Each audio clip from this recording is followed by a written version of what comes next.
Quando o Bicho Era Gente é um trabalho de conclusão do curso de Design da Universidade Federal da Bahia, que propõe construir um desenho animado. Só que eu não queria que fosse uma animação sobre qualquer assunto, né? Não podia ser qualquer coisa. Eu queria que fosse uma animação que aproveitasse para valorizar a nossa cultura do Brasil, principalmente da Bahia. Quando Mônica me disse isso, logo me lembrei de Arissana, que é uma índia pataxó de coroa vermelha que já tinha um trabalho parecido. Ela já tinha vontade de animar contos pataxó, só não sabia como. Aí eu coloquei as duas em contato e aí elas começaram a desenvolver esse projeto. A ideia desse projeto é que a animação seja distribuída nas escolas pataxó para que as crianças tenham a oportunidade de assistir e conhecer um pouco do seu próprio conto, né, a partir de um outro olhar.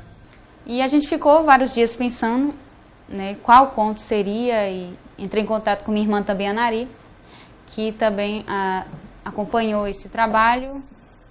E a gente ficou vários dias discutindo qual seria a história para fazer essa narração, essa animação.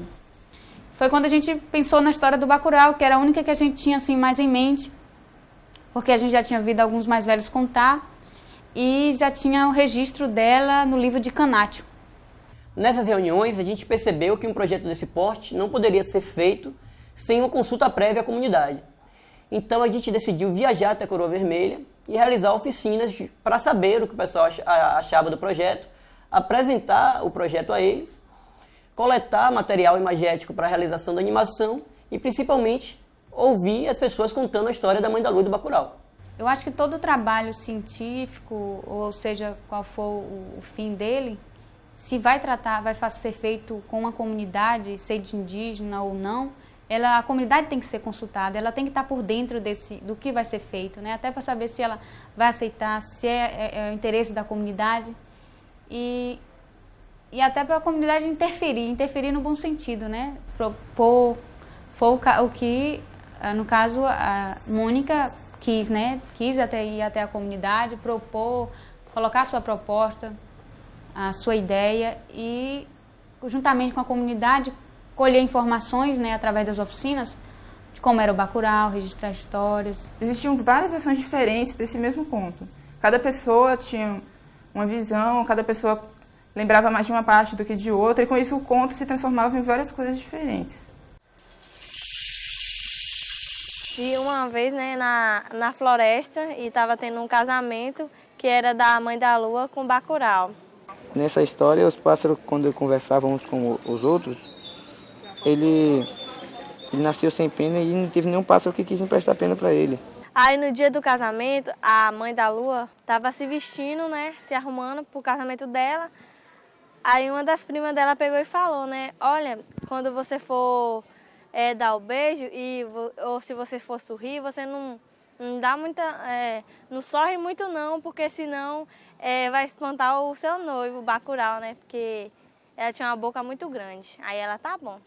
Aí foi quando a avó da Lua teve piedade dele e resolveu emprestar um pouco de pena para ele, mas com a condição, quando ele tivesse bastante pena de novo, recuperasse toda, que ele devolvesse para ela. Aí, quando chegou lá no casamento, né, o macaco, como é ousado, aí o macaco foi lá e fez uma graça. Aí ela sorriu, e abriu a bocona dela.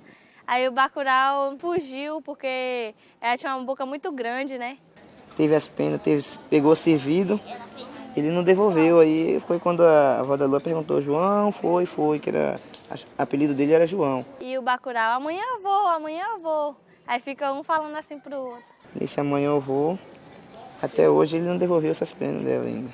Na oficina, nessa primeira parte de conversa com os mais velhos, a gente percebeu que eles tinham necessidade de contar muitas outras histórias, não só da Mãe da Lua e do Bacurau. Histórias como do Curupira e de Joacema, principalmente. Joacema era uma cidade. Então, apareceu o filho do alemão, não sabia que lá era indígena. Aí o filho do gringo pegou um filhote de bem-te-vi. Aí no que ele está pelejando para pegar esse filhote de bem-te-vi, apareceu uma índia. Essa índia chama Joacema.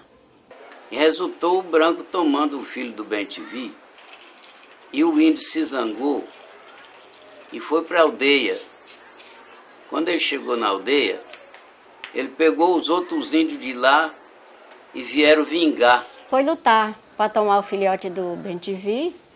Aí começaram a lutar.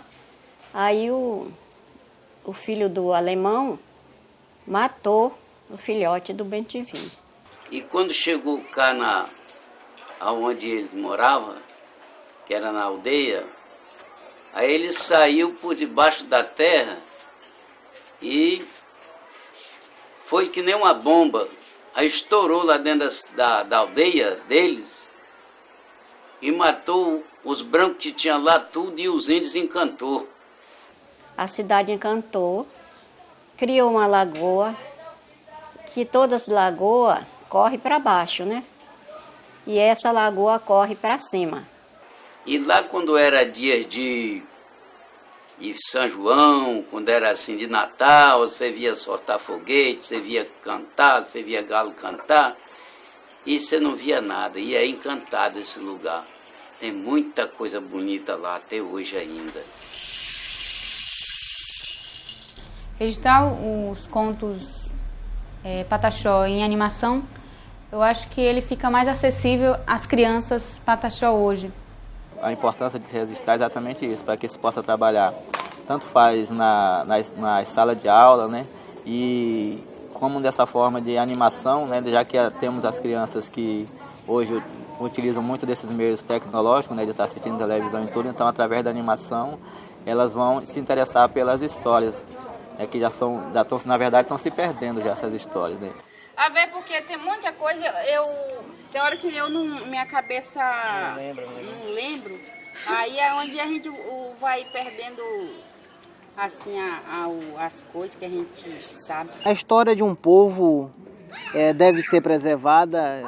Eu vejo assim, enquanto liderança, entendo que os nossos mais velhos, que a gente está se perdendo, é a fonte da gente estar colhendo essas informações. Muitas vezes as crianças de hoje ou os próprios adultos não dão uma importância enquanto a gente tinha antigamente.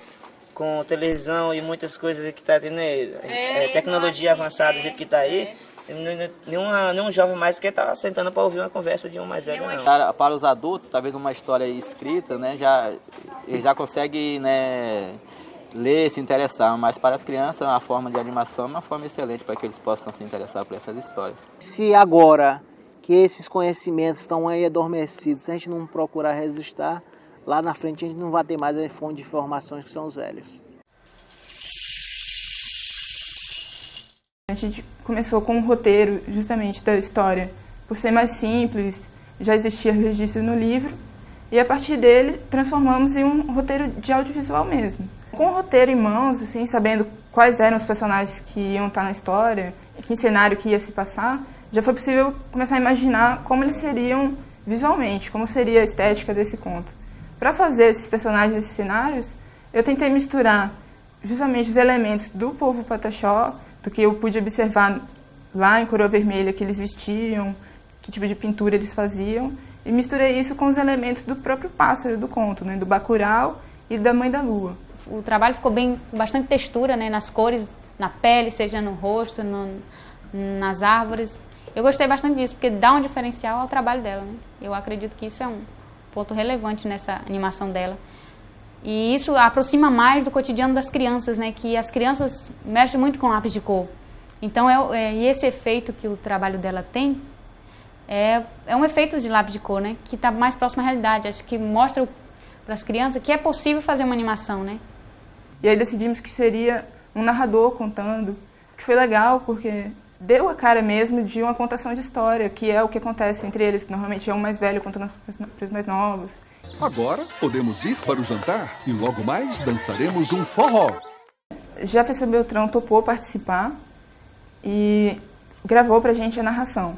Então pude fazer o storyboard do que seria a história no fim. O storyboard, na verdade, é justamente a versão mais visual desse roteiro, para eu poder decidir como é que vai ser a câmera, como é que vai ser o posicionamento dos elementos em cada posição. Essa etapa da animação em si foi complexa, foi trabalhosa, mas como já haviam sido desenhados todos os personagens anteriormente, todos os cenários digitalizados, pude aproveitar esse mesmo material do Animatic para animar. A animação foi feita no laboratório de protótipo e modelagem digital aqui na EBA e basicamente feita por mim, com a orientação do professor Taiguara.